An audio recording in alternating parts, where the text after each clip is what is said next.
سيدنا أبي القاسم محمد صلى الله عليه وسلم وعلى أهل بيته الطيبين الطاهرين واللعنة الدائمة على أعدائهم أجمعين. أما بعد فقد قال الله تبارك وتعالى في كلامه الحميد وفرقانه المجيد قوله الحق وهو أصدق القائلين. بسم الله الرحمن الرحيم. يسبح لله ما في السماوات وما في الأرض له الملك وله الحمد وهو على كل شيء قدير. هو الذي خلقكم فمنكم كافر ومنكم مؤمن والله بما تعملون بصیر. صلوات پڑھیں محمد و آل محمد.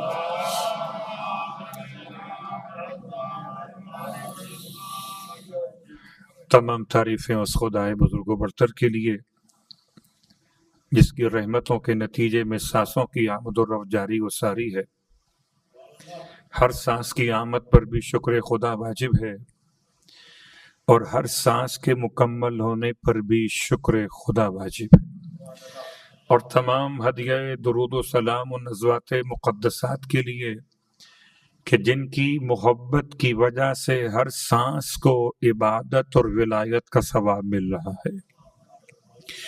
الحمدللہ الذی جعلنا من المتمسکین بالقرآن العظیم وجعلنا من المتمسکین بولایت علی ابن ابی طالب علیہ السلام.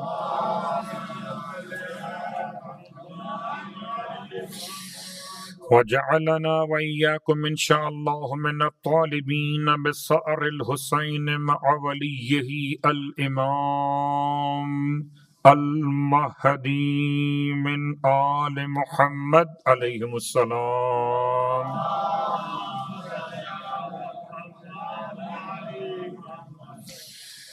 اما بعد سامعین گرامی قدر حاضرین ذوی الاحترام، آپ کی خدمت مقدس میں مسلسل ماہ مبارک رمضان کی یہ تیسری مجلس تفسیر قرآن. عنوان آپ کی خدمت مقدس میں اناؤنس ہو چکا. یقیناً کل آپ کی خدمت میں بات یہاں تک پہنچی تھی، حدیث قدسی سرکار ختمی مرتبت احمد مجتبی محمد مصطفیٰ صلی اللہ علیہ وآلہ وسلم کہ جب اللہ کے حبیب نے اللہ کی بارگاہ میں سوال کیا تو اللہ نے جواب دیا دو باتوں کا. سوال تھا ای الاعمال افضل، جواب میں ارشاد فرمایا دو اعمال افضل ہیں، ایک میری ذات پہ بھروسہ کرنا اور ایک میری تقسیم پر راضی ہو جانا. اللہ کی تقسیم پر راضی ہو جانا اور اللہ کی ذات پہ بھروسہ کرنا انسان کے لیے بہت بڑا سرمایہ ہے. گفتگو ختم نہیں ہو گئی، یہ تو ابتدا تھی. پھر خدا نے اعلان کیا کہ وجبت محبتی للمتحابین فی ووجبت محبتی للمتعاطفین فی ووجبت محبتی للمتواصلین فی ووجبت محبتی للمتوکلین علی. چار جملے آپ کی خدمت میں آج. حدیث قدسی، حدیث معراج، یہ واحد وہ حدیث ہے، وہ کلام الہی ہے کہ جس کے پہنچانے کی ذمہ داری خدا نے جبرائیل امین کو بھی نہیں دی۔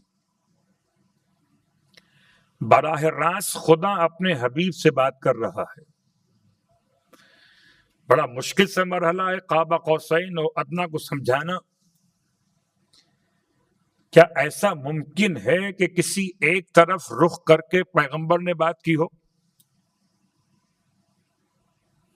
اگر میں آپ سے ہم کلام ہوں اور آپ ہم سماعت ہیں تو آپ کی توجہ میری طرف، میری توجہ آپ کی طرف، تو کیا ایسا ہوا ہوگا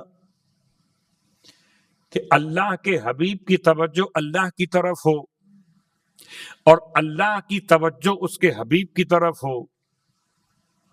تو یہ تو ہو سکتا ہے کہ رسول خدا کی توجہ خدا کی طرف ہو، لیکن خدا ایسی ذات نہیں جو محدود ہو۔ آپ مجھے دیکھ سکتے ہیں محدود علاقے میں، خدا کو نہیں دیکھ سکتے محدود علاقے میں۔ یہ ایک اعتباری ملاقات ہے، بالکل ایسے جیسے حضرت موسیٰ علیہ السلام سے خدا کی ملاقات تھی۔ بس فرق اتنا تھا کہ ان سے ملاقات کوہ طور پر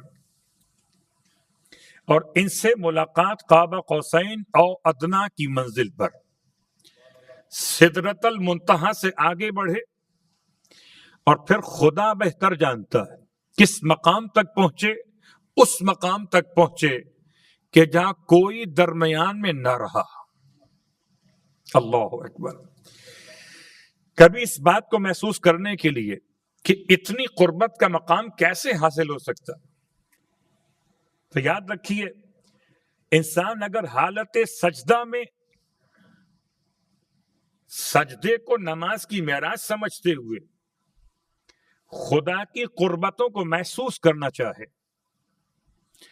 تو بعید نہیں کہ اسے یہ اندازہ ہو کہ سمت میں جو قید ہو گیا وہ خدا نہیں ہوتا، جو چاروں سمتوں پر مالکیت رکھتا ہو اسے خدا کہتے ہیں۔ ہر سمت اس کی ہے، وہ جہاں سے چاہے بات کرے۔ البتہ ملاقات کچھ ایسے بیان ہو رہی ہے کہ خدا فرما رہا ہے یا احمد۔ یہ عجیب بات ہے کہ پروردگار نے اپنے حبیب کو معراج کے مسئلے میں محمد کہہ کر آواز نہیں دی، احمد کہہ کر آواز دی صلی اللہ علیہ وآلہ وسلم۔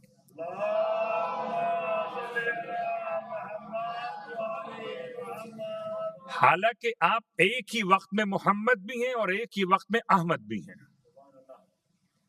شاید فرق یہ ہے کہ جیسے جناب عیسیٰ علیہ السلام کے حوالے سے خدا نے پیغام دیا کہ عیسیٰ نے بشارت دی آنے والے پیغمبر کی نام ہوگا احمد، تو جب تک نہیں آئے زمین پر رہے احمد، آ گئے تو ہو گئے محمد۔ تو خدا نے سمجھایا کہ تمہارے درمیان محمد ہے، ہمارے پاس احمد ہے۔ تو اب الفاظ کیا ہے؟ وجبت محبتی۔ خدا کہتا ہے میری محبت واجب ہو گئی، مستحب نہیں، واجب۔ جس سے خدا واجب کہہ دے اس میں کوئی فقہی بحث تو نہیں آئے گی۔ کون سا واجب ہے؟ واجب کفائی، واجب عینی، واجب توسلی، واجب تعبدی، کون سا واجب ہے؟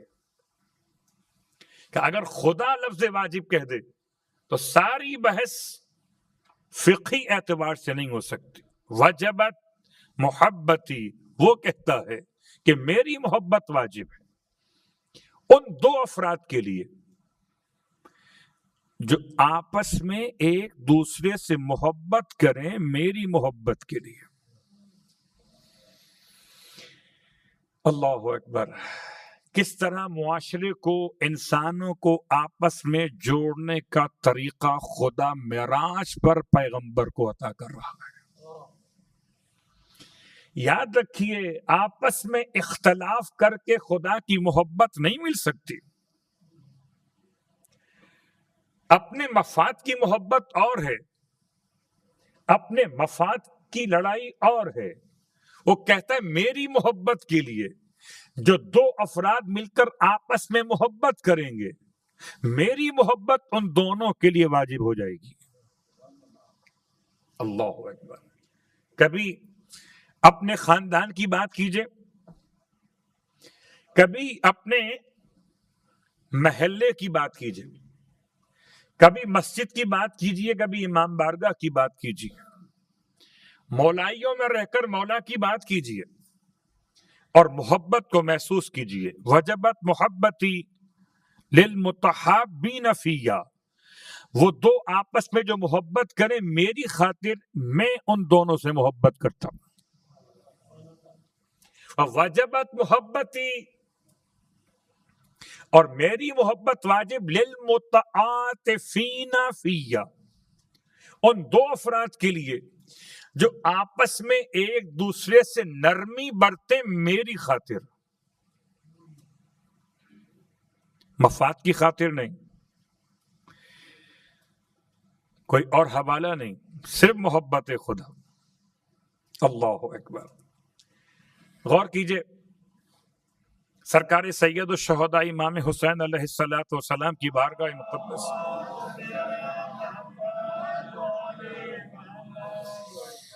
ایک اتنا شاندار اور حسین پیغام امام علیہ السلام گزر رہے تھے ایک ایسے باغ کے قریب سے جہاں آپ نے غلام کو اس طرح مشاہدہ فرمایا کہ خود ایک لقمہ روٹی کا استعمال کرتا ہے اور ایک لقمہ سامنے بیٹھے ہوئے حیوان نجس یعنی کہ کلب کو ڈال دیتا ہے۔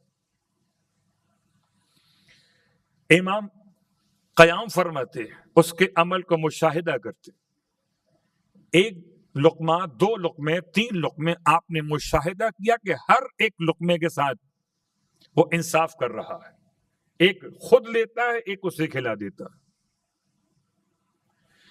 امام علیہ السلام داخل باغ ہوئے اور ارشاد فرما کے داخل ہوئے کہ کیا تم ہمیں اپنے باغ میں داخل ہونے کی اجازت دیتے ہو؟ کیا کریم حسین، کیا مہربان حسین۔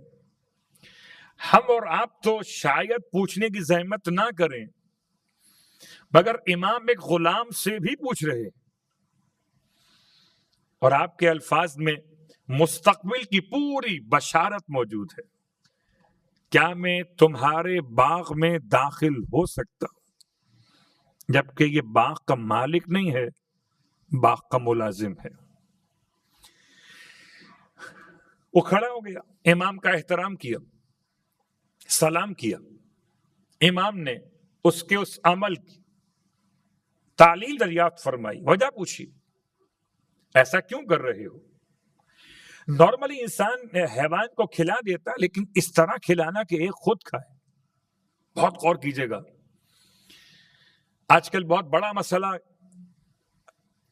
ایسے علاقوں میں کہ جو ترقی یافتہ کہے جاتے ہیں کہ کیا گھروں میں ڈاگ کو پال سکتے ہیں اور کیا اسے اپنے ساتھ بٹھا کر کھانا کھلا سکتے ہیں؟ یہ واقعہ ہمیں بتا رہا ہے کہ خلق خدا سے محبت اور ہے اور طہارت کا مسئلہ اور ہے، اور اس میں کوئی شک نہیں کہ حیوانات کی اقسام کا مسئلہ بھی مختلف ہے۔ کون سا حیوان کس مصرف کے لیے استعمال کیا جاتا ہے، اس اعتبار سے اس کے گھر میں رکھے جانے کا حوالہ۔ خیر میں فقہی مسئلہ بیان نہیں کر رہا، بس ایک اشارہ مکمل کیا۔ یاد رکھیے، گھر کے باہر اگر آپ نے کوئی حیوان پالا ہوا ہے، اسے آپ اگر خوراک کھلاتے ہیں تو کوئی عیب نہیں ہے۔ امام نے اس سے سوال کیا، وہ کہتا ہے مولا سے کہ مولا میں نے آپ کے جد کا فرمان سنا تھا۔ کیا فرمان سنا تھا؟ کہتا ہے آپ کے جد کا فرمان سنا کہ ادخال السرور فی قلب المومن افضل الاعمال بعد الصلاۃ، نماز کے بعد سب سے افضل ترین عمل کہ کسی مومن کے دل میں خوشی داخل کر دی جائے. نماز کے بعد سب سے افضل عمل کہ کسی مومن کے دل کو راضی کیا جائے. تو یا ابا عبداللہ میں اس قابل تو نہیں کہ مومن کو راضی کر سکوں. میں نے سوچا کہ میں بھی اللہ کی مخلوق ہوں، اس باغ کے مالک کا ملازم غلام، اور یہ حیوان کلب بھی اسی باغ کے مالک کا غلام یعنی کہ پلا ہوا ہے. تو میں نے سوچا کہ ایک لقمہ اسے روٹی کھلا کے اپنی روٹی میں سے اس کے دل کو خوش کروں کہ شاید وہ ثواب حاصل کروں. اللہ اکبر. سرکار سید الشہداء باغ کے مالک کو بلوایا، باغ کے مالک سے اس غلام کو خرید لیا. باغ کے مالک نے مولا کی آمد کی برکت سے باغ کو آپ کے نام پر ہبہ کر دیا. امام نے غلام کو آزاد کر کے باغ اس غلام کے حوالے کر دیا. اگر حجت خدا اتنی محبت کرے تو خدا کتنی محبت کرے گا. کسی ایک حیوان پر شفقت کرنے پہ اتنی محبت ہو تو کسی انسان پر اگر نرمی اختیار کی جائے. اور میں خاص پیغام دینا چاہوں گا ان افراد کے لیے صاحبان اختیار ہیں کہ ماہ مبارک رمضان میں ذرا سا ہاتھ رکھیں نرم. صلوات پڑھے محمد والے محمد.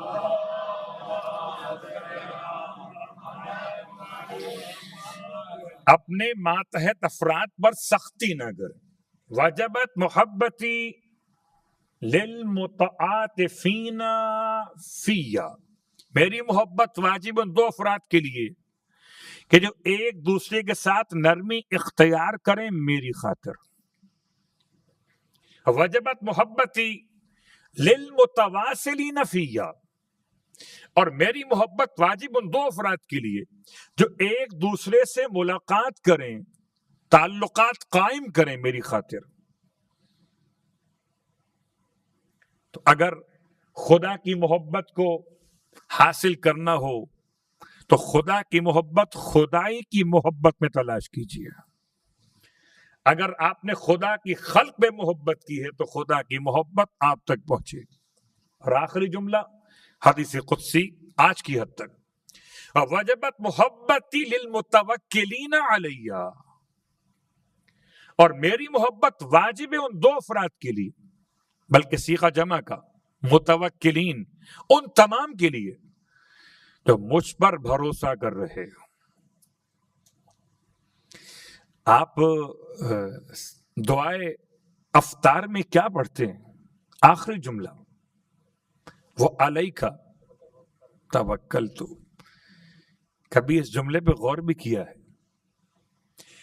اچھا، میں کل بھی اشارہ کر چکا تھا کہ وقت افطار میں آپ کی کیفیت کیا ہونی چاہیے. سارے دن کی محنت کے بعد ایک وقت آتا ہے وصول یابی کا، جب خدا آپ کو کچھ دینا چاہتا. اور آج مسائل کے بیان کے شروع میں نے یہ حدیث قدسی بیان کی تھی کہ خدا کا فرمان الصوم لی وانا اجزی بہ. ایک طریقہ اس طرح بھی روایت کا سامنے آیا کہ خدا کا روزہ میرے لیے اور میں خود اس کی جزا بن جاؤں گا. تو وقت افطار آپ نے خدا کی بارگاہ میں کہا کہ اللہم لک صمت و علی رزقک افطرت. اے خدا میں نے تیرے دیے ہوئے رزق پر افطار کیا اور روزہ رکھا تیرے لیے. اور آخری جملہ وعلیک توکلت، میں نے تیری ذات پر بھروسہ کیا. نہ تو روزہ ضائع ہوگا، نہ عمل برباد ہوگا، نہ جزا انسان کی خطرے میں پڑے گی. بھروسہ اس پر ہے جو بھولتا نہیں ہے. اللہ اکبر. آئیے آج کی حد تک ان جملات سے حدیث قدسی. اب آئیے آگے بات کو بڑھائیں. اور کل آپ کی خدمت میں امام سید سجاد علیہ السلام کی بارگاہ مقدس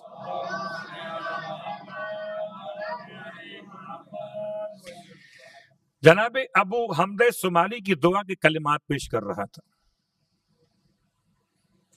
کس عنوان کے تحت میں؟ عنوان ہے یاد آخرت. آخرت کی یاد. خیر جب سے کرونا آیا تب سے تو شاید آخرت کی یاد کچھ زیادہ ہوئی گئی. میں جملہ کہاں کرتا ہوں. پہلے موت سنتے تھے، اب موت سنتے نہیں، موت دیکھتے. اتنی زیادہ تعداد میں لوگوں کا انتقال کرنا میرے اور آپ کے لیے اگر باعث عبرت نہ ہو تو پھر افسوس ہے. امام نے دعائے ابو حمد صومالی میں وقت سحر میں مجھے اور آپ کو متوجہ کیا یاد آخرت کے لیے. یاد آخرت کی پہلی منزل اپنی موت کو یاد کیجیے. روح کیسے نکلتی ہے؟ فما لی لا ابکی لخروج نفسی. امام فرماتے میں گریہ کرتا ہوں اس وقت کو یاد کر کے جب روح جسم سے جدا ہوگی. وَأَبْكِي لِظُلْمَةِ قَبْرِي وَأَبْكِي لِضِيقِ لَحَدِي. قبر کا اندھیرا کیا ہے اور قبر کی تنگی کیا ہے؟ اتنی تنگ ہے قبر. دو لفظ استعمال ہوئے الگ الگ، ایک لفظ قبر، ایک لفظ لحد. قبر اور ہے، لحد اور ہے.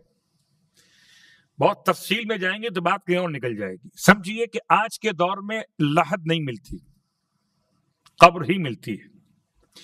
ایک ہی گڑھے میں انسان کو لٹا دینا اس طرح سے کہ اس کے جسم مردہ کو چھپا دیا جائے، اسے آپ کہہ سکتے ہیں آج ایک شکل میں قبر.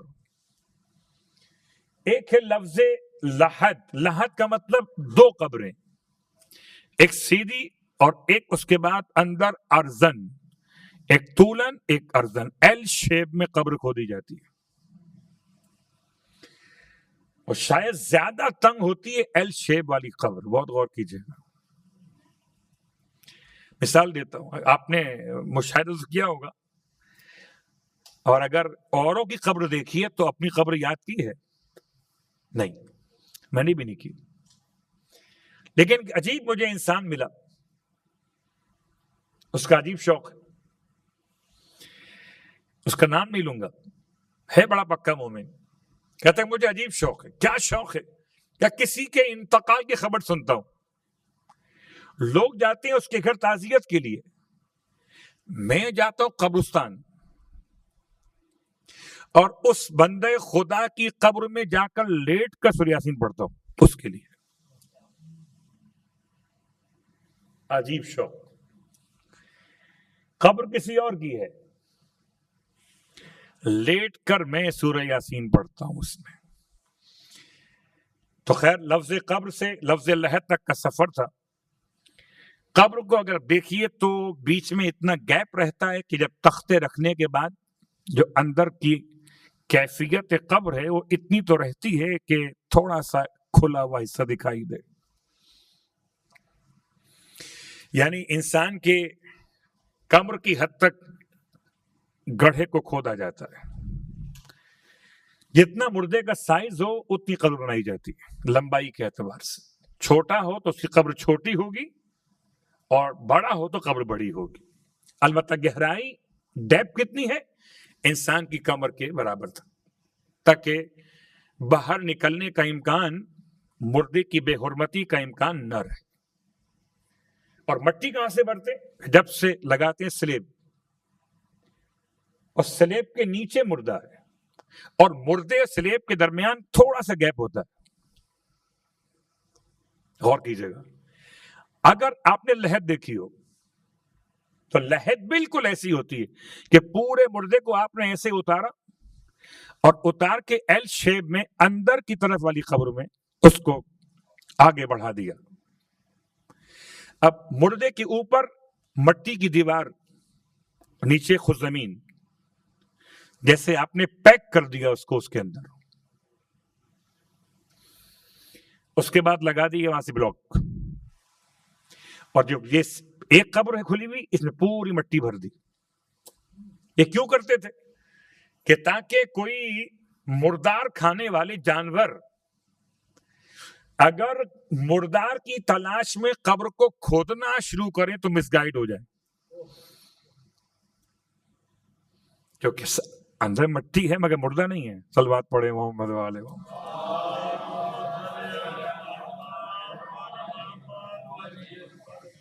امام نے لفظ قبر کو استعمال کیا ظلمت کے ساتھ،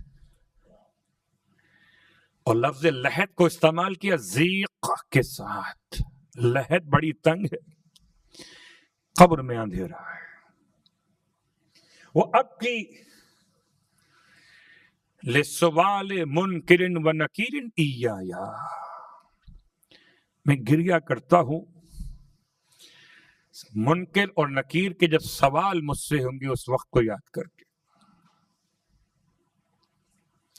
یقیناً شعراء نے اپنے انداز سے کہا اور محبت کرنے والوں نے خوب داد عطا کی، لیکن یہ بات یاد رکھیے ہمارے عقیدے میں شامل ہے منکر اور نکیر کا آنا اور سوال و جواب کرنا. اگر کسی کو یہ یقین نہ ہو تو اس کو اپنے عقیدے کی اصلاح کرنی چاہیے. یہ الگ بات ہے کہ منکر نکیر آئیں سختی نہ کریں، لیکن آئیں گے ضرور. یہ اور بات ہے منکر نکیر آئیں اور آپ سے محبت کریں، آپ کو جنت کی بشارت دیں، یہ اور بات ہے، لیکن آئیں گے ضرور، سوال بھی کریں گے. تو سوالوں سے بچنا ممکن نہیں. عجیب بات ہے، روایت ہے کہ اگر جناب فاطمہ بنت اسد صلوات اللہ علیہا کے لیے اللہ کے رسول نے سوال کا جواب باہر سے عطا کیا ہے تو کیا ہم اور آپ سوال سے بچ سکتے ہیں؟ اگر کسی کے ذہن میں ہو تو نکال دو، سوال تو ہوں گے. یہ الگ بات ہے کہ سوال ہوں گے اور تلقین پہلے سے اگر ہو گئی ہو تو روایت امام جعفر صادق علیہ السلام کی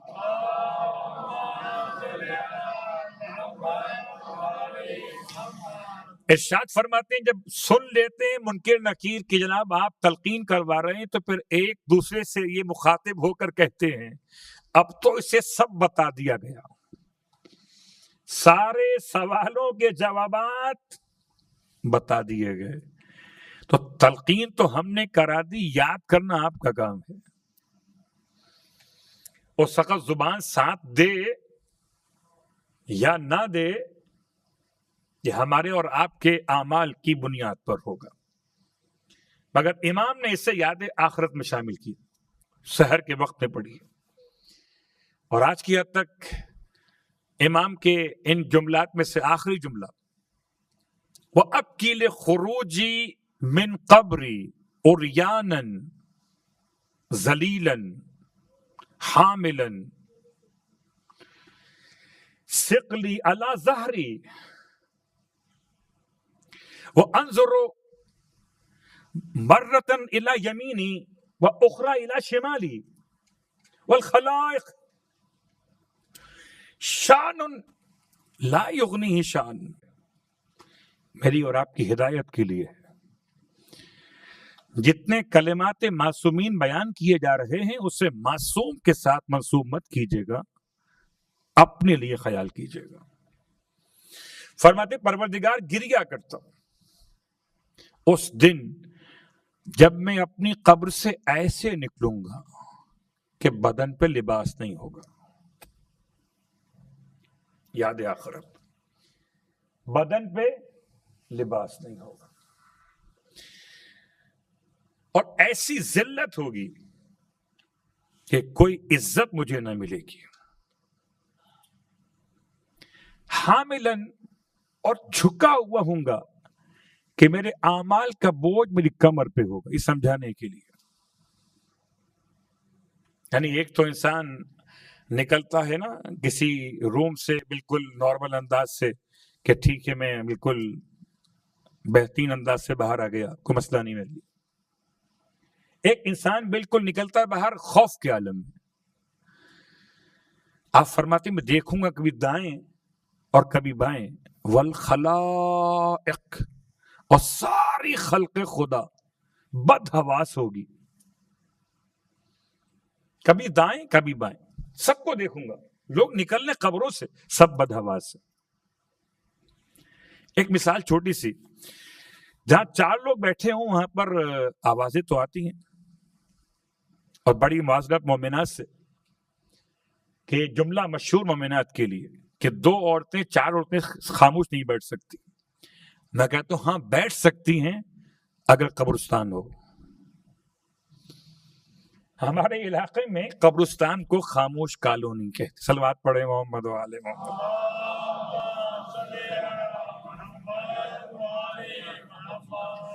روایت میں نے پڑھی تو نہیں ہے، مگر بزرگ کہتے تھے کہ جب کبھی لوگ بیٹھے ہوں اور اچانک خاموشی ہو جائے، بات کرتے کرتے اچانک سب خاموش ہو جائے ایک دم، تو اس وقت ملک الموت کا وہاں سے گزر ہوتا ہے۔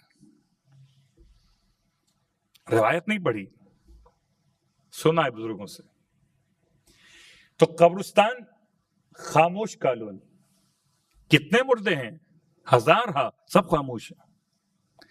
جب اٹھیں گے اتنے ساروں کے بیچ میں اکیلا ہوں گا، سب اکیلے ہوں گے، کیوں؟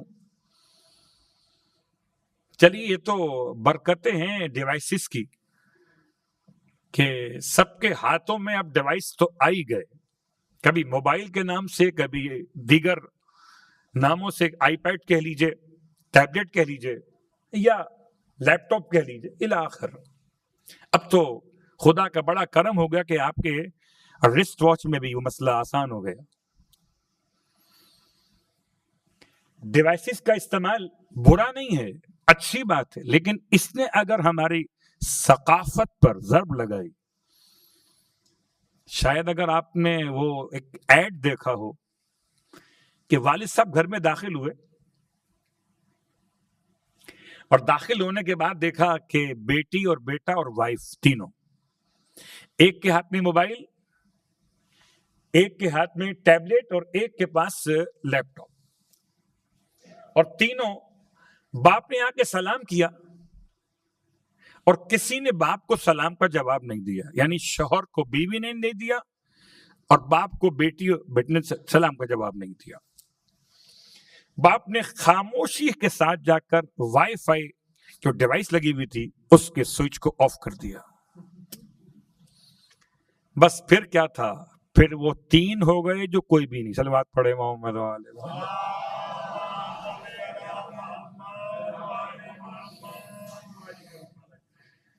یعنی اگر کوئی پیاس میں پانی طلب کرے اور اس طرح کی نفسا نفسی کا عالم ہو، امام نے اسے یاد کیا قیامت کے حوالے سے۔ جب قبر سے نکلیں گے ہمارا حال تو یہ ہوگا، دائیں اور بائیں دیکھیں گے، لوگ نکل رہے ہیں مگر بدحواس سے، کسی کو اپنا ہوش نہیں ہے، اتنے ساروں کے درمیان ہر انسان اکیلا ہے۔ اسے کہتے ہیں نفسا نفسی کا عالم۔ اور اگر مثال دوں آپ کی خدمت میں تو بہرحال بہت پرانی مثال ہے کہ جب قافلہ جاتا ہے سب ساتھ ہوتے ہیں، حج کا ہو کہ زیارت کا ہو، اور جب واپس آتا ہے تو واپسی میں ایئرپورٹ پر نفسا نفسی کا عالم ہوتا ہے۔ کوئی کسی کا سامان اپنے ساتھ ایڈجسٹ کرنے پر تیار نہیں ہوتا، جس کو ٹرالی مل جائے، جس کو پہلے نمبر مل جائے، وہ پھر کسی اور کو پوچھنے کی زحمت نہیں کرتا۔ قیامت میں ایسا ہی ہوگا، اور سب کی شکلیں عجیب ہوں گی، والخلائق، سب کے سب عجیب شکلوں کے ہوں گے۔ اللہ اکبر۔ اور پھر اس کے ساتھ ساتھ لوگ سوال کرتے ہیں قیامت کب آئے گی؟ سرکار ختم یہ مرتبہ صلی اللہ علیہ وآلہ وسلم کی بارگاہ مقدس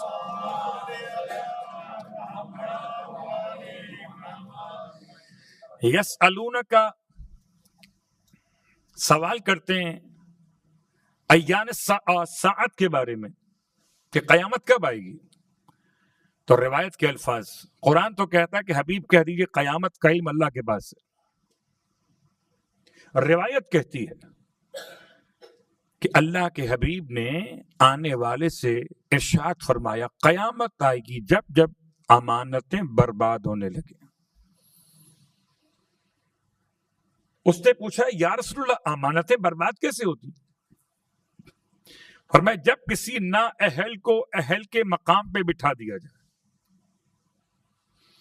اور آپ مجھ سے بہتر جانتے ہیں کوئی مملکت ہو، کوئی علاقہ ہو، کوئی فیکٹری ہو، کوئی ادارہ ہو، اگر کسی نا اہل کو اہل کے مقام پہ بٹھا دیں تو اس ادارے کی، اس علاقے کی، اس کمپنی کی قیامت آ جاتی ہے.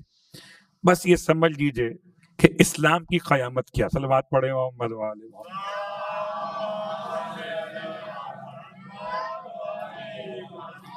جب کسی نا اہل کو اہل کے مقام پہ بٹھا دیا جائے. آئیے آپ کی خدمت مقدس میں سورہ تغابن، اور سورہ تغابن کی پہلی آیت بالکل اسی انداز سے شروع جیسے سورہ مبارکہ الجمعہ. قرآن مجید میں 3 سورے ایسے جو شروع ہوئے لفظ سبحہ سے. سورہ الحدید، سورہ الحشر اور سورہ الصف. یہ 3 سورے شروع ہوئے لفظ سبحہ للہ، ما فی السماوات والارض سورہ حدید، سبحہ للہ ما فی السماوات و ما فی الارض سورہ حشر میں اور سورہ صف میں. 3 سورے کہ جن کے آغاز میں سبحہ استعمال ہوا. کیونکہ کل ہم بات کر رہے تھے کہ سورہ مسبحات کی تلاوت کے بڑے فائدے ہیں، اور جب میں نے کہا کہ ساری آیات ملا کر 226 ہو گئیں تو پھر پریشان ہو گئے. ہر روز تو رات کو اتنی آیت نہیں پڑھ سکتے. اب میں تلاش کر رہا ہوں آپ کے لیے کوئی آسان نسخہ نکال کے لے کر آؤں، تو کم از کم پہلی آیت تو پڑھ سکتے جس میں سبحہ استعمال ہوا. سورہ حدید آیت نمبر 1 بسم اللہ کے بعد سبح للہ ما فی السماوات والارض وہو العزیز الحکیم، وہو العزیز الحکیم آیت نمبر 1 بسم اللہ کے بعد. سورہ الحشر اور سورہ الصف دونوں کی آیت نمبر 1 بالکل سیم ہے. سبح للہ ما فی السماوات و ما فی الارض وہو العزیز الحکیم. 3 آیتیں ہو. چوتھی آیت سورہ مبارکہ الجمعہ کی آیت نمبر 1 انشاءاللہ یاد ہوگی. یسبح للہ ما فی السماوات و ما فی الارض الملک القدوس العزیز الحکیم. 4 ہو گئی. سورہ جمعہ آیت نمبر 1. سورہ تغابن آیت نمبر 1 5واں سورہ آ گیا. الفاظ کیا ہے؟ یسبح للہ ما فی السماوات و ما فی الارض لہ الملک و لہ الحمد وہو علی کل شیء قدیر. 5. نمبر 6 سورہ مبارکہ الاعلی. یہ صیغہ امر استعمال ہوا لفظ تسبیح سے. سبح اسم ربک الاعلی آیت نمبر 1. 6 آیتیں ہو گئی. اور 6 آیتوں کے بعد 7ویں آیت سورہ مبارکہ بنی اسرائیل آیت نمبر 1 سبحان الذی اسری بعبدہ لیلا من المسجد الحرام الى المسجد الاقصى الذي باركنا حوله لنريه من آیاتنا الى آخر الآیت. 7 ہو. ان 7 سورتوں کو کہتے ہیں سورہ مسبحات. ان کی ساری آیتیں پڑھیں گے تو بنیں گی 226 آیت. اور اگر چاہیں تو ایسا کر لیں کہ بانٹ لیں. کیسے بانٹ لیں؟ جیسے کبھی یہاں سے مٹھائی آئی ہو تو ایک ساتھ نہیں کھا پاتے نا، بانٹ لیتے ہیں. صلوات پڑھیں محمد والے محمد.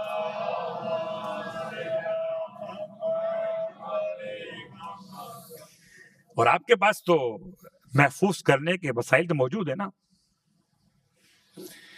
ایسے ماہ مبارک رمضان میں کم مٹھائی کھائیے گا رات کے وقت کے علاوہ. تو آپ نے مٹھائی کے اس پیکٹ کو بانٹ لیا 6 حصوں میں یا 7 حصوں میں. بھائی والدہ نے بھیجی ہے، میں 7 دن تک کھاؤں گا. تو اگر مٹھائی بانٹ سکتے ہیں جو ماں نے بھیجی ہو، تو جو خدا نے کتاب بھیجی ہے اسے بانٹ سکتے ہیں. اگر آپ کے پاس وقت نہیں ہے کہ آپ ہر رات میں 226 آیتیں مکمل پڑھیں، اسے بانٹ لیجیے. سورہ مبارکہ بنی اسرائیل سب سے بڑی ہے ان تمام سوروں میں، تو آپ اس کے پارٹ کر لیجیے. آپ کو یاد دلا دوں، یہ 30 پاروں میں قرآن کی تلاوت کا اصول پیغمبر کا دیا ہوا تو نہیں ہے. یہ تو مسلمانوں نے اپنے آسانی کے لیے سے بانٹ لیا. اگر مسلمان بانٹ سکتے ہیں تو مومن کو نہیں بانٹ سکتے، بانٹ لیجیے. اور اگر ایسے نہیں پڑھ سکتے تو کم از کم یہ تو کر سکتے ہیں. مثال دوں آپ کی خدمت میں کہ چلیے پوری پلیٹ مت کھائیے، چک تو لیجیے. 7 ڈشیں لگی ہوئی ہیں سورہ مسبحات کے نام سے، ہر ایک ڈش میں سے کم از کم ایک بائٹ تو لے لیجیے. اٹ مینس ایک آیت تو پڑھ لیجیے. اور اگر آپ ہر روز ایک آیت کی تلاوت کریں گے تو کبھی نہ کبھی تو سورہ مکمل ہو جائیں گے. تو کم از کم یہ تو نہیں ہوگا کہ آپ نے بالکل نہیں پڑھا، آپ نے پڑھا. قبول کرنے والی ذات تو خدا کی ہے. قبلہ ہوشیار آدمی جو ہے وہ ایک چاول کے دانے سے پوری دیگ کا مزہ بتا دیتا. صلوات پڑھے محمد علیہ.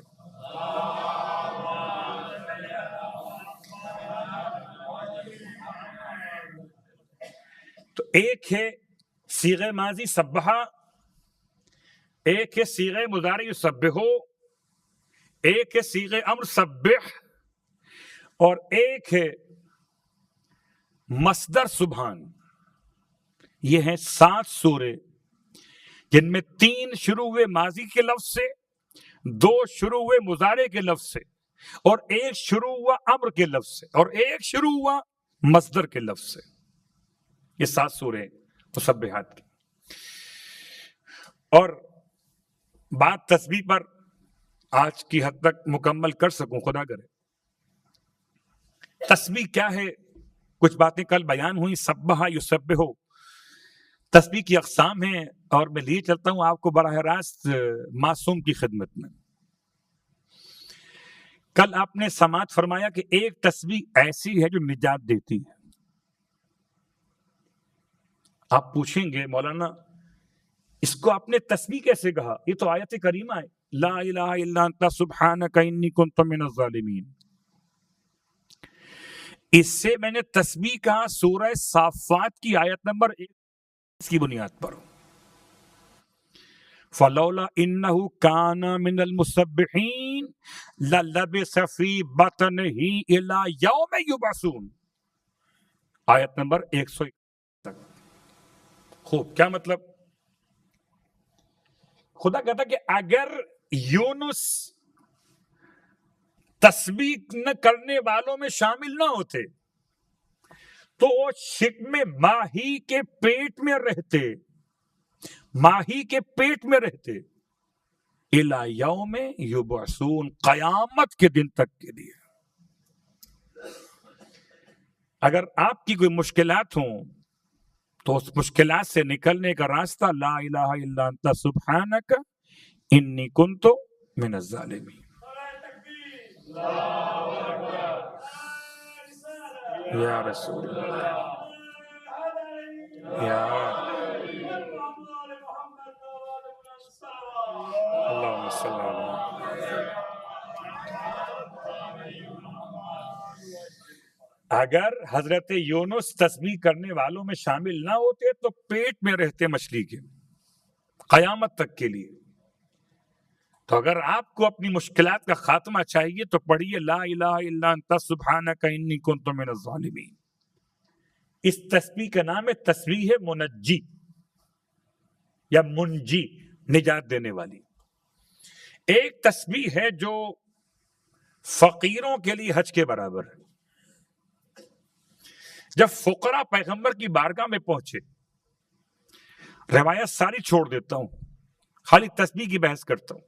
جب پیغمبر کی بارگاہ میں پہنچے تو شکایت کی اپنی غربت کی کہ یا نبی اللہ، یہ اغنیاء تو صاحبان ثروت ہیں، یہ تو ہر سال حج پہ چلے جاتے ہیں، ہم غریب کہاں حج کر سکتے ہیں؟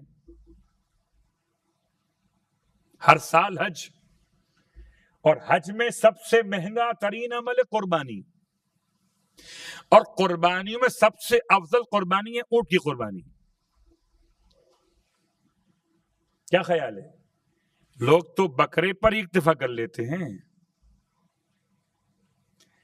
ویسے تو چاہتے ہیں کہ سارے مستحبات انجام دے، تو آئیے قربان کیجئے اونٹ کو. سب سے افضل کیا ہے؟ اونٹ. اللہ کے حبیب نے ارشاد فرمایا ان تمام فقراء سے، اگر تم ہر روز پڑھو 100 مرتبہ سبحان اللہ سبحان اللہ سبحان اللہ سبحان اللہ،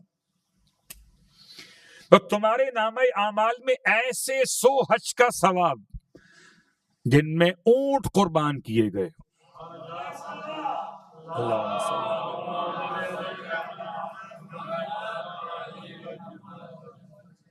جن میں اونٹ نہر کیے گئے، قربان کیے گئے. تو تسبیح کہ جو فقیر کو حج کا ثواب دلوا دے، تسبیح جو گناہوں کی بخشش کا باعث بنے. ارشاد فرماتے ہیں مولا کائنات علی ابن ابی طالب علیہ الصلوۃ والسلام،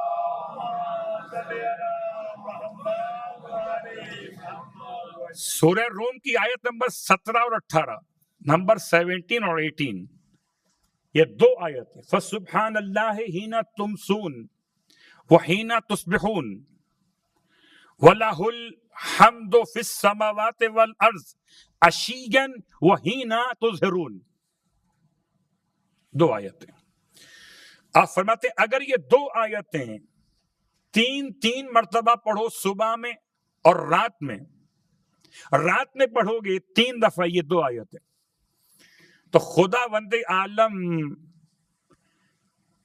تم سے کسی خیر کو فوت نہیں ہونے دے گا. اس رات کی ساری خیر تمہیں مل جائے گی اور کوئی شر تمہاری طرف آنے نہیں پائے گا. خیر جانے نہیں پائے گی، شر آنے نہیں پائے گا.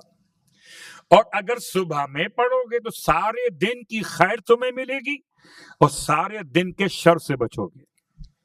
سورہ روم 2 آیتیں، آیت نمبر 17، آیت نمبر 18. اس تسبیح کا نام ہے تسبیح مغفرت گناہان یا جمع خیر. اور چوتھی اور آخری تسبیح بھی سرکار مولا کائنات علی ابن ابی طالب علیہ السلام کی بارگاہ سے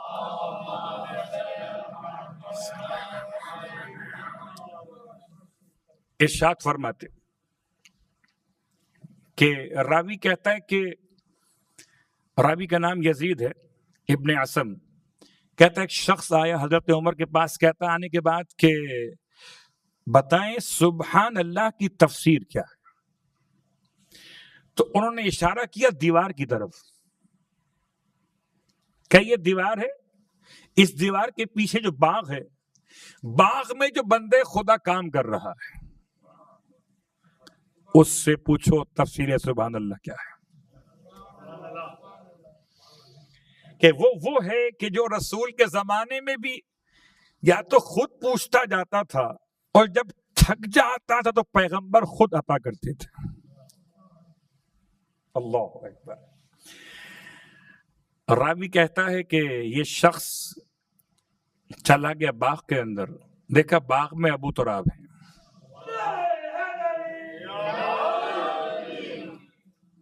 قبلہ آپ مجھے بتائیں ایمانداری سے، آپ نے اب تک زندگی میں کتنی سنی مجلسیں، اور جب آپ نے خطیب کو، ذاکر کو، عالم کو کسی فضائل مولا پر خوش ہو کر کہا سبحان اللہ، تفسیر کیا دی اس کی؟ ترجمہ نہیں پوچھ رہا، تفسیر کیا تھی. تو آئیے مولائیوں کی خدمت میں سبحان اللہ کی تفسیر مولا کی زبان سے سنیں گے تاکہ لفظ تسبیح مکمل کر سکوں آج کی حد تک. ارشاد فرمایا مولانا جب اس سے پوچھا، کہتا یا علی سبحان اللہ کی تفسیر کیا ہے؟ فرمایا تعظیم جلال اللہ، اللہ کی جلالت کی تعظیم. امام فرما رہے ہیں اللہ کی جلالت کی تعظیم.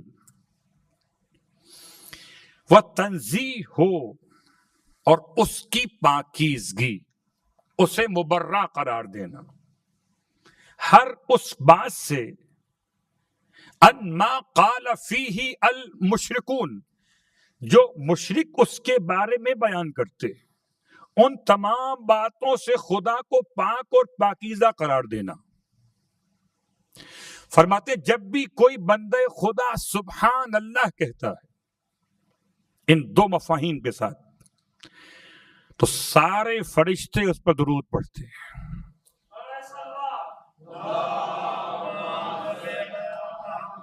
اللہم صلی اللہ. ایک مرتبہ سبحان اللہ کہنا سارے فرشتوں کے درود کا باعث بنتا ہے. اس کے ساتھ ساتھ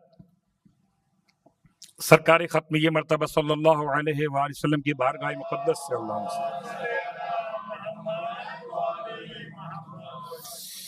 فرماتے ہیں ایک تسبیح رات میں پڑھیے، ایک پڑھیے دن میں. سبحان اللہ و بحمدہ، سبحان اللہ و بحمدہ، سبحان اللہ و بحمدہ. بہت آسان ہے، سبحان اللہ و بحمدہ. اگر صبح میں آپ نے ایک تسبیح پڑھی اور شام میں ایک تسبیح پڑھی رات کے اندر، شام کا مطلب رات، تو خداوند عالم اس کی برکت سے وہ سارے گناہ بخش دیتا ہے جو اگرچہ تعداد میں دریا کے جھاگ کے برابر ہی کیوں نہ ہو. بہت آسان ہے. اصل میں اتنی بحث تسبیح کے بارے میں ہوتی نہیں ہے، لیکن چونکہ ہماری گفتگو پچھلے سال سے اس سال تک چل رہی مسبحات کے حوالے سے، اور آخری بات، باقی باتیں انشاءاللہ کل. آپ کو معلوم ہے کہ 30 دن ہے مہینے کے، اور 30 دن میں ہر دن کی تسبیح الگ ہے. ہر دن کی تسبیح الگ. یہ تسبیح کا مطلب یہ نہیں جو آپ کے ہاتھ میں ہے، یہ کاؤنٹر ہے، یہ نہیں. تسبیح کا مطلب ذکر مقدس. پہلا دن یعنی پہلی تاریخ، دن نہیں، پہلی تاریخ مہینے کی، چاند کے لحاظ سے پہلی تاریخ مہینے کی سرکار ختمیہ مرتبت کی تسبیح ہے جو آپ نے پڑھی اللہ کے لیے. مہینے کی 2 تاریخ مولا کائنات علی ابن ابی طالب علیہ السلام کی تسبیح ہے.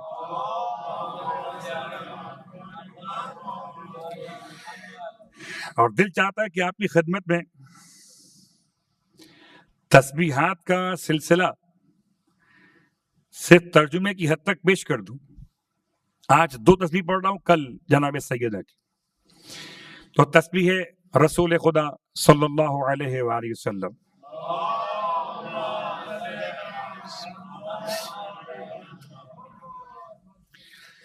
مہینے کی پہلی تاریخ اللہ کے رسول نے تسبیح کا طریقہ عطا فرمایا کہ خدا کی بارگاہ میں تسبیح اس طرح سے پڑھی جائے. صلوات پڑھ لے محمد و آل محمد.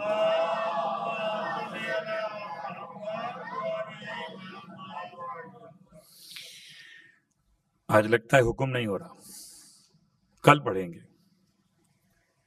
روایت مکمل کرتے ہوئے کہ کل 17 دن ایسے ہیں جن میں 13 معصومین کے ناموں کی تسبیح ہے، اور 18 سے لے کر 30 تاریخ تک امام زمانہ علیہ السلام کی تسبیح ہے۔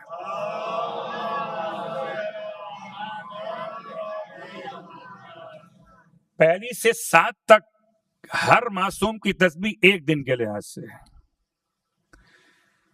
اور 8ویں امام سے لے کر اور 11ویں امام تک ہر معصوم کی 2 دن کی تسبیح ہے، اور 18 سے لے کر 30 تک یہ پورے 13 دن میں ایک ہی امام کی تسبیح ہے۔ تو تسبیحات کا مطلب وہ ذکر خدا، وہ خدا کی پاکیزگی بیان کرنا۔ بس عزیزان گرامی قدر، بات کو سمیٹتے ہوئے ایک نماز آپ کی خدمت میں پہنچا دوں، اور یہ نماز وسعت رزق۔ لوگ بسا اوقات پریشان ہوتے ہیں، اور کرونا کے بعد سے تو غالباً زیادہ ہی پریشان ہوگا۔ جو خدا کووڈ سے پہلے خدا تھا وہی بعد میں بھی ہے۔ زندگی موت اللہ کے اختیار میں، رزق کم ہونا اور زیادہ ہونا بھی اللہ کے اختیار میں۔ کتاب اکثیر الدعوات میں 2 رکعت نماز بیان کی گئی کہ اس نماز کو خزانوں میں سے نکال کر پیش کیا گیا، مگر اٹھیے فجر کے وقت میں اور 2 رکعت نماز پڑھیے، نماز وسعت الرزق۔ 2 رکعت میں ہر رکعت میں الحمد کے بعد 17 مرتبہ سورہ اخلاص کی تلاوت، 17 مرتبہ سورہ اخلاص کی تلاوت۔ رکوع و سجود میں 17 مرتبہ ان کے اذکار کی تلاوت۔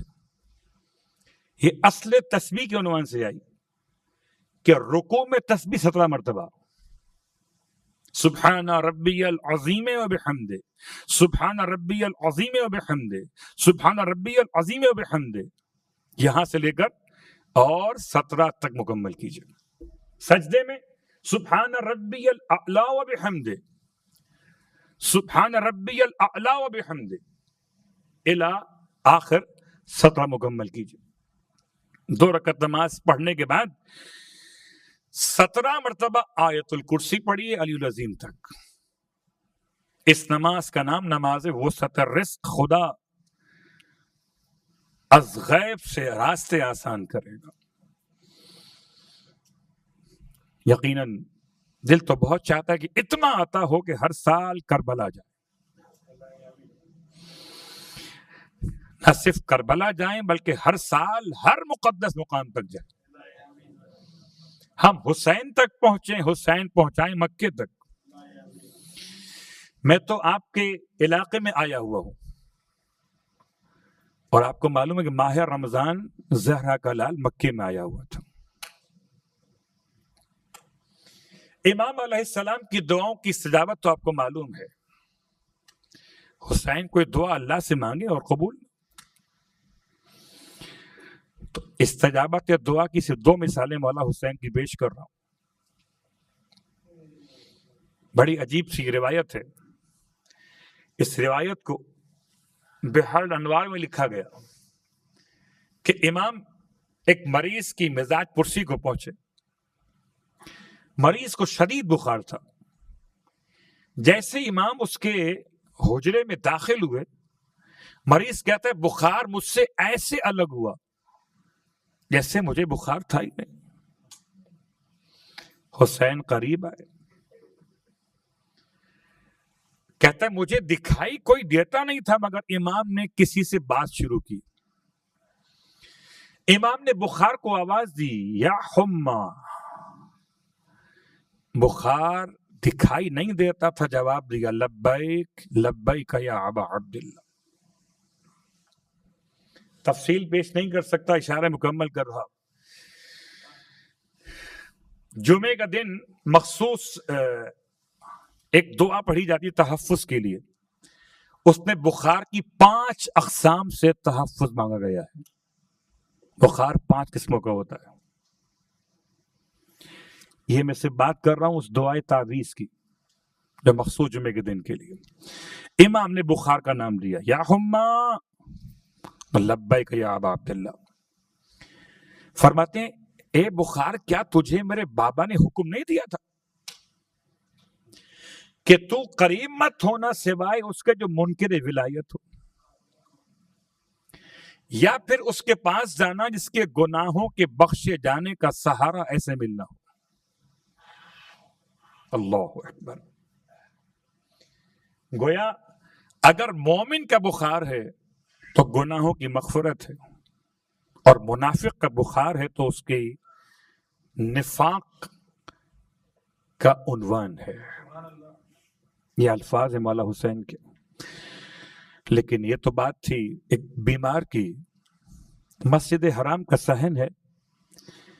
ایک خاتون طواف کرتے کرتے حجر اسود کے پاس پہنچی اور اس نے اپنی چادر سے اپنے ہاتھ کو باہر نکالا تاکہ حجر اسود کو لمس کر سکے. کیسے گناہگار لوگ مسجد حرام میں طواف کرتے ہوئے نگاہیں کہیں اور. صرف نگاہیں نہیں بلکہ جرأتیں. اپنا ہاتھ اس خاتون کے ہاتھ پر رکھ دیا. عجیب منظر ہوا کہ وہ ہاتھ اس خاتون کے ہاتھ پر ایسا رکھا گیا کہ اب جدا کرنا چاہا تو وہ جدا نہیں ہوتا، جیسے چپک گیا ہو وابستہ ہو گیا ہو. آپ کو اندازہ ہے کہ کتنا شور مچا ہوگا حرم کے اندر. ماہ رمضان حرم بھرا ہوا ہے. ایسے جو مکے کا امیر ہے اس نے پوچھا کہ کیا کوئی مکے میں اولاد رسول میں سایہ ہوا ہے؟ کسی نے کہا ہاں مولا حسین آئے ہوئے. قاصد کو بھجوایا. زہرا کا لال مسجد حرام میں آیا. سیدھے کعبے کے پاس پہنچے. کعبے کے غلاف کو تھام کر روئے، دعا مانگی. اس کے بعد مولا نے دستے دعا بلند کیے کہ دونوں توبہ کریں، خاص طور سے مرد جس نے ارادہ کیا گناہ کا، سچی توبہ کرے. امام کے دستے دعا بلند ہوئے اور وہ ہاتھ خاتون کے ہاتھ سے الگ ہو گیا. یہ وہی شخص تھا. حالانکہ امیر مکہ تو کہتا تھا کہ اس کا ہاتھ کاٹ دیا جائے، اس نے گناہ کیا ہے. لیکن زہرا کے لال نے اپنی دعاؤں کی برکت سے اس کا یہ ہاتھ کٹنے سے بچا لیا. کربلا میں کیا ہوا؟ اتنی لوٹ مچی ہوئی تھی کہ لوگ لاش حسین کو ایسے لوٹتے تھے کہ جیسے اگر نہ لوٹا تو گناہ ہوگا. عجیب جملہ ہے. جس کو جو موقع ملتا تھا وہی لوٹتا تھا. کہتا ہے اونٹوں کا ساربان، کہتا ہے میں بالکل آخر میں پہنچا جب کہ سارے سامان حسین کو لوٹا جا چکا تھا. کہتا ہے مجھے کوئی قیمتی چیز دکھائی نہ دی. کہتا ہے میں آگے بڑھا، لاش حسین کے قریب آیا تو حسین کی کمر پہ پٹکا بندھا ہوا تھا. کہتا ہے میں نے پٹکا کھولنا چاہا تو حسین نے اپنا ہاتھ پٹکے پہ رکھ لیا. ملون کو ذرا خوف خدا نہ ہوا، بھول گیا کہ انہی ہاتھوں نے مکے میں دعا مانگی تھی تو اس کے ہاتھ کٹنے سے بچ گئے. کہتا ہے میں نے اطراف میں نگاہ دوڑائی، کہیں سے ٹوٹا ہوا خنجر مل گیا. حسین کے ہاتھ کو قطع کیا، ایک ہاتھ قطع ہوا، حسین نے دوسرا ہاتھ پٹکے پہ رکھ دیا. کہتا ہے میں نے زہرا کے لال کا دوسرا ہاتھ بھی قطع کر دیا. ہائے زہرا کا لال، کمر کا پٹکا کھولنے کے لیے جمال ملعون نے مولا کے دونوں ہاتھ قطع کر دیا.